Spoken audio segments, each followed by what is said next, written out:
السلام علیکم ورحمۃ اللہ وبرکاتہ۔ نحمدہ ونصلی ونسلم علی رسولہ الکریم۔ الحمدللہ والشکر للہ۔ اللہ رب العزت کا بے پناہ فضل و کرم اور احسان عظیم ہے کہ اس نے ہمیں اپنے حبیب مکرم صلی اللہ تعالیٰ علیہ وآلہ وسلم کی امت میں پیدا فرمایا، اور پھر اپنے حبیب مکرم صلی اللہ تعالیٰ علیہ وآلہ وسلم کے صدقے میں بے شمار نعمتوں میں سے نوازا۔ انہی نعمتوں میں سے ایک اہم ترین نعمت ماہ رمضان المبارک کا عطا ہونا ہے، اور پھر اسی ماہ رمضان المبارک میں روزوں کا فرض ہونا، قرآن کریم جیسی لازوال اللہ کی کتاب کا عطا ہونا، اور پھر ماہ رمضان کے روز و شب کا ملنا، یہ سب اللہ تعالیٰ کے انعامات ہیں۔ الحمدللہ ثم الحمدللہ، ماہ رمضان المبارک اپنی رحمتیں اور برکتیں لٹاتا ہوا اب ہم سے رخصت ہوا چاہتا ہے۔ اس کی چند ساعتیں، چند گھڑیاں اب باقی ہیں، اور اس حقیقت میں کوئی شبہ نہیں ہے کہ جو ماہ رمضان میں روزے رکھنے کا، نمازیں پڑھنے کا، نماز تراویح کا اہتمام کرنے کا، تلاوت و سماعت قرآن کا، اعتکاف کا، شب قدر میں عبادت کا، یا اللہ کی دی ہوئی نعمتوں پر شکر گزاری کا جو حق تھا وہ ہم ادا نہیں کر سکے، لیکن اللہ کریم سے التجا اور دعا ہے کہ اللہ تبارک و تعالیٰ کی عطا کی ہوئی توفیق سے جو بھی ہم نے روزے رکھے، نمازیں پڑھیں، نماز تراویح ادا کی، قرآن مجید کی تلاوت اور سماعت کا شرف حاصل کیا، اور دیگر عبادات انجام دیں، اللہ کا دیا ہوا مال اللہ کی راہ میں خرچ کیا، اعمال صالحہ انجام دیے، اللہ کریم ہمارے ان ٹوٹے پھوٹے سے اعمال کو ہی اپنی بارگاہ اقدس میں شرف قبولیت عطا فرمائے۔ ناظرین کرام، آپ اسی حلقہ رحمانی آفیشل کے یوٹیوب چینل اور فیس بک پیج سے روزانہ ماہ رمضان المبارک میں بعد از تراویح خلاصۃ القرآن کے عنوان سے ہمارے مخدوم و محترم حضرت الحاج الحافظ القاری نعمان احمد ممتازی رحمانی دامت برکاتہم العالیہ کی گفتگو سماعت فرماتے رہے ہیں کہ نماز تراویح میں جو قرآن مجید کا حصہ، جو جز تلاوت کیا جاتا تھا، اس کی روشنی میں آپ قرآن مجید کی تعلیمات اور احکامات کا خلاصہ پیش فرماتے تھے۔ اللہ کریم سے دعا ہے کہ اللہ کریم اس کاوش کو بھی اپنی بارگاہ میں منظور و مقبول فرمائے، اور قبلہ حافظ صاحب کو بھی صحت اور عافیت کے ساتھ دراز عمر بالخیر عطا فرمائے، آمین ثم آمین۔ ناظرین کرام، الحمدللہ ثم الحمدللہ، یہ ماہ رمضان المبارک اپنی رحمتوں اور برکتوں کے ساتھ ہم پر سایہ فگن ہوا، اور اب جب کہ یہ ہم سے رخصت ہو رہا ہے تو اس کے آخری لمحات میں آپ سب کی توجہ ایک اہم امر کی جانب اور ایک اہم عبادت کی جانب دلانا چاہتا ہوں، ایک اہم اسلام کی تعلیم اور ایک اہم نبی کریم صلی اللہ تعالیٰ علیہ وآلہ وسلم کی تعلیم کردہ عبادت، وہ ہے صدقہ فطر کی ادائیگی۔ ناظرین کرام، جب ماہ رمضان مبارک ہم سے رخصت ہو جاتا ہے اور عید الفطر کا چاند نظر آ جاتا ہے تو عید الفطر کے دن صبح صادق طلوع ہوتے ہی، صبح صادق سے نماز عید الفطر کی ادائیگی سے قبل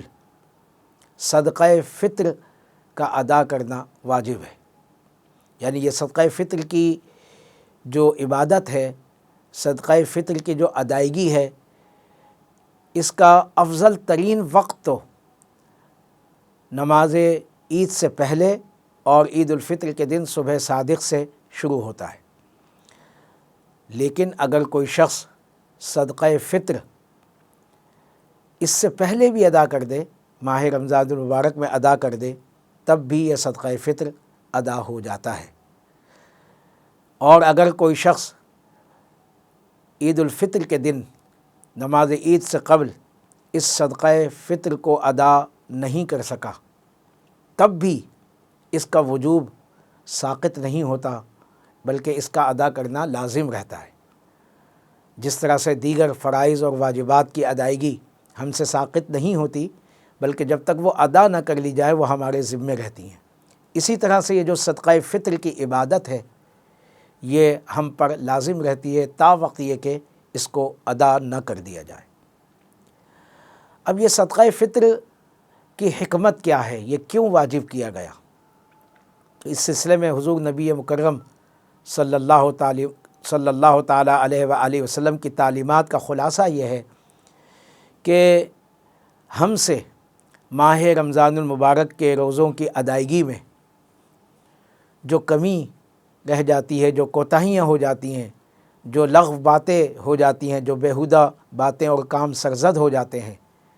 تو صدقہ فطر کی ادائیگی سے اللہ جل شانہ ان لغو اور بیہودہ باتوں کو دور فرما دیتا ہے، اور صدقہ فطر کے ادا کرنے سے یوں کہیے کہ ہمارے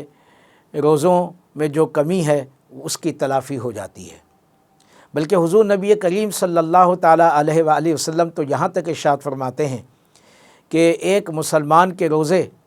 زمین اور آسمان کے درمیان اس وقت تک معلق رہتے ہیں جب تک کہ وہ صدقہ فطر ادا نہ کر دے۔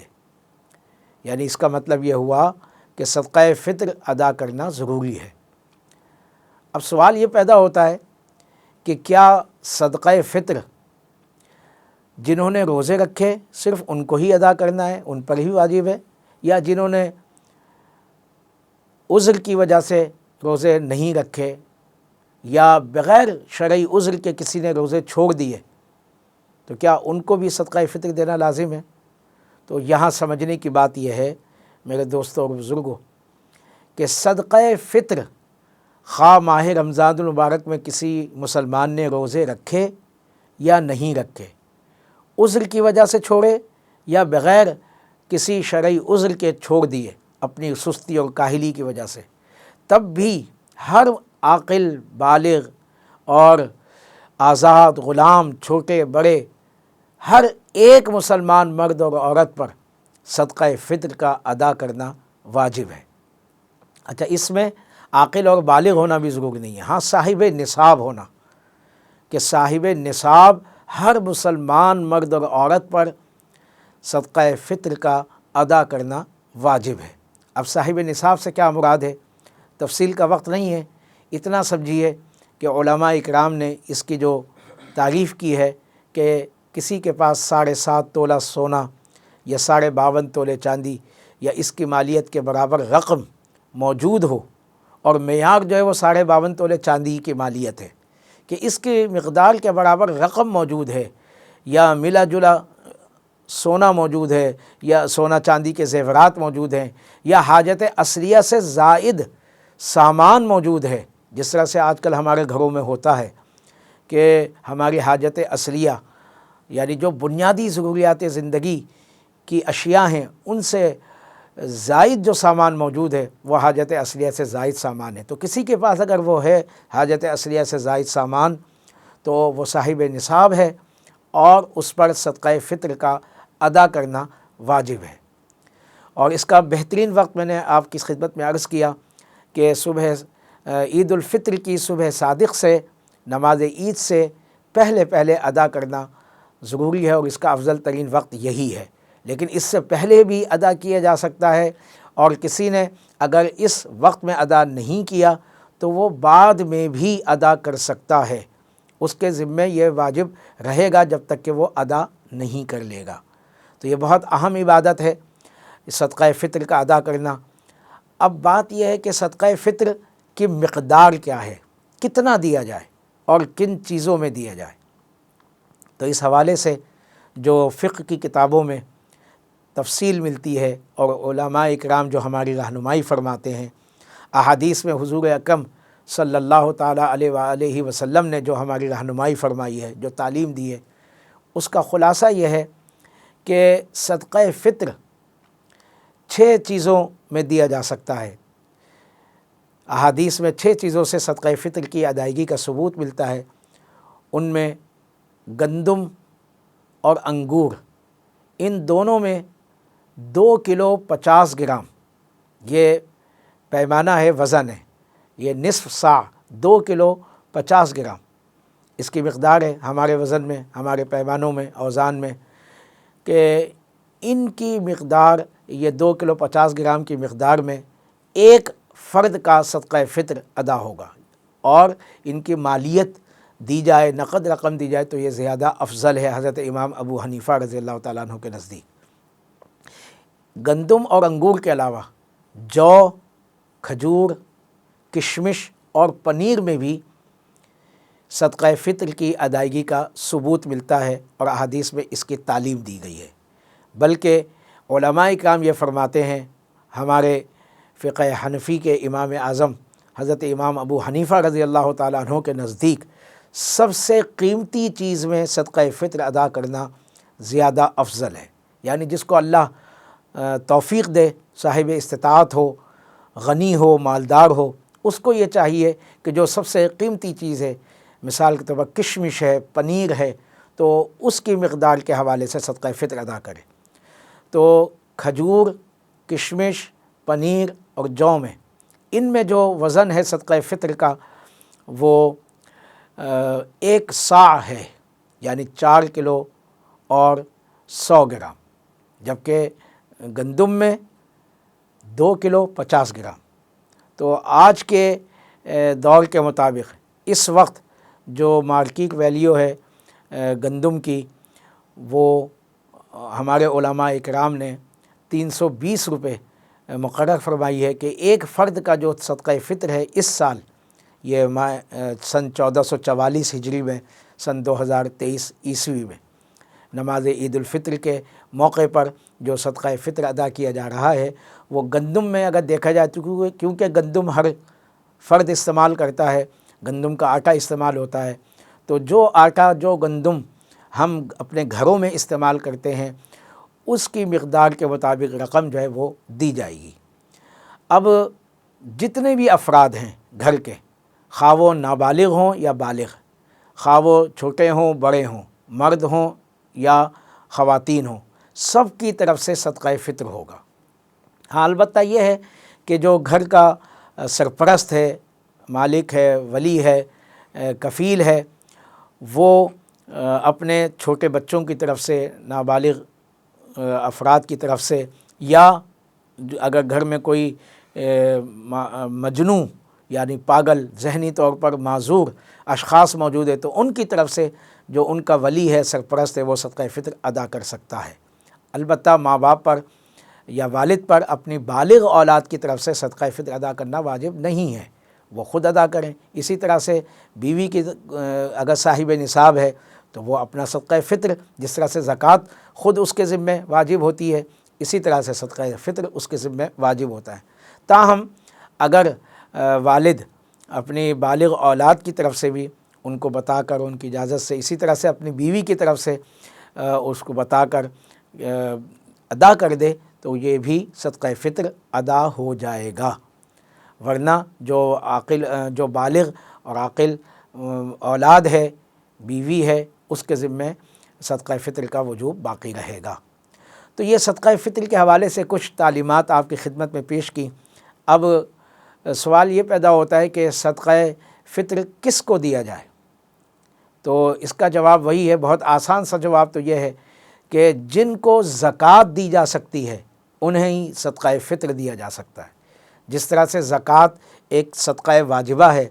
اسی طرح سے صدقہ فطر جو ہے وہ واجب ہے، اور قرآن حکیم میں اس کے 8 مصارف بیان ہوئے ہیں، اور جن کو زکوٰۃ دی جا سکتی ہے، دی جا رہی ہے، انہی کو صدقہ فطر دیا جائے گا اور دیا جا سکتا ہے۔ البتہ زکوٰۃ میں اور صدقہ فطر میں فرق یہ ہے کہ زکوٰۃ میں مال پر سال کا گزرنا شرط ہوتا ہے،